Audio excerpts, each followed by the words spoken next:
একাংশ মহিলাৰ বাবে আজি সমগ্ৰ অসমৰ গোটৰ মহিলাসকল অপমানিত হ'বলৈ লগীয়া হৈছে।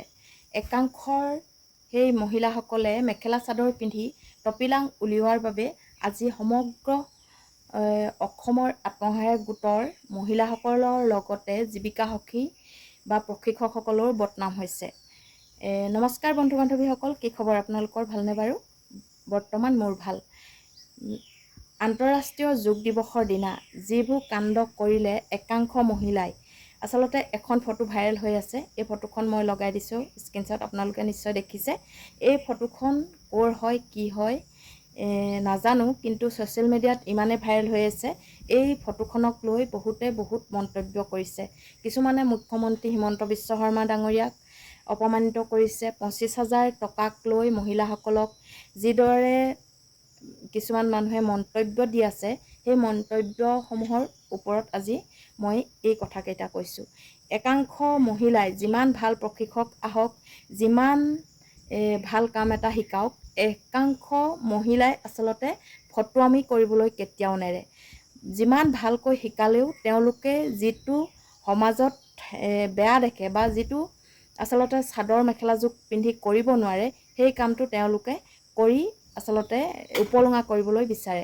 আৰু সেই উপলুঙাৰ ক্ষেত্ৰত আজি এনেবোৰ কাণ্ড হ'বলৈ পাইছে। কাৰণ সমগ্ৰ অসমত আত্মসহায়ক গোটৰ মহিলাসকলক হিমন্ত বিশ্ব শৰ্মাই যোগ দিৱসৰ দিনা, আন্তঃৰাষ্ট্ৰীয় যোগ দিৱসৰ দিনা যোগাসন কৰিবলৈ কেইবাটাও 10টাৰ অধিক যোগাসন প্ৰশিক্ষকসকলক প্ৰশিক্ষণ দি প্ৰতিটো ভিঅ'ৰ বা প্ৰতিটো গোটৰ মহিলাসকলক প্ৰশিক্ষণ দিছিল। আৰু সেই প্ৰশিক্ষণ দিয়াৰ পাছত কিছুমান একাংশ মহিলাই আচলতে ইমানেই ভুল প্ৰচাৰ কৰিলে, তেওঁলোকে আমাৰ গ্ৰাম্য যিটো গাঁৱৰ সমাজ, সেই সমাজৰ ক্ষেত্ৰত চাদৰ মেখেলাযোৰ পৰিধান কৰিয়ে তেওঁলোকে যোগাসন কৰিব লগা হৈছে।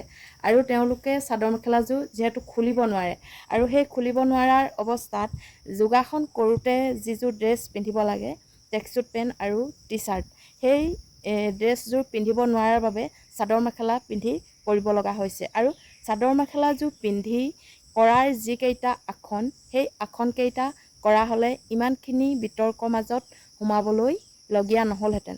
কাৰণ যিকেইটা 5টা আচলতে উঠি কৰা আসন আছে আৰু 5টা শুই কৰা আসন, শুই বা বহি কৰা আসন। আৰু সেই তাৰে ভিতৰই যিটো আসন আচলতে এতিয়া ভাইৰেল হৈ আছে, সেই আসনটো নকৰাকৈও আচলতে আমাৰ যোগ দিৱসটো পালন কৰিব পাৰিলোহেঁতেন। মহিলাসকলে যিটো আসন কৰি এতিয়া ভাইৰেল হৈ আছে, সেই আসনটোত মহিলাসকলৰ কলাফুলকেইটা ওলাই গৈছে। কাৰণ চাদৰ মেখেলাযোৰ পিন্ধিলে মেখেলাখন তললৈ যিটো আসন কৰিছে, সেই আসনটোত ওলাই যায়।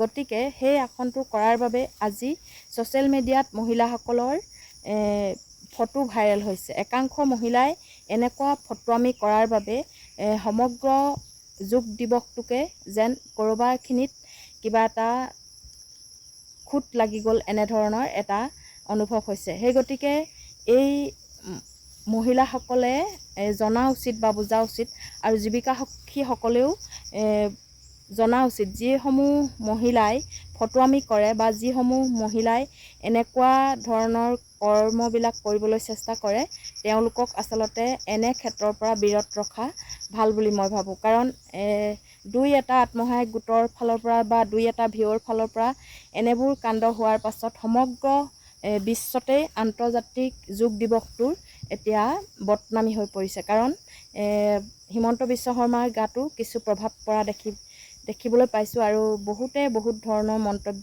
আগবঢ়াই আছে। সেই গতিকে মোৰ তৰফৰ পৰা মোৰ মনৰ যিটো ভাৱ, সেই ভাৱটো আপোনালোকৰ আগত প্ৰকাশ কৰিলোঁ। আৰু ভাল লাগিলে লাইক, কমেণ্ট, শ্বেয়াৰ কৰিবলৈ নাপাহৰিব। আৰু কিছুমান মহিলাই আচলতে যিসকলে ফটোৱামি কৰে, তেওঁলোকেও নিজৰ সীমাত যাতে সীমাবদ্ধ হৈ থাকে, সেই কথাটো মই পুনৰবাৰ আপোনালোকৰ আগলৈ আগবঢ়ালোঁ। ধন্যবাদ।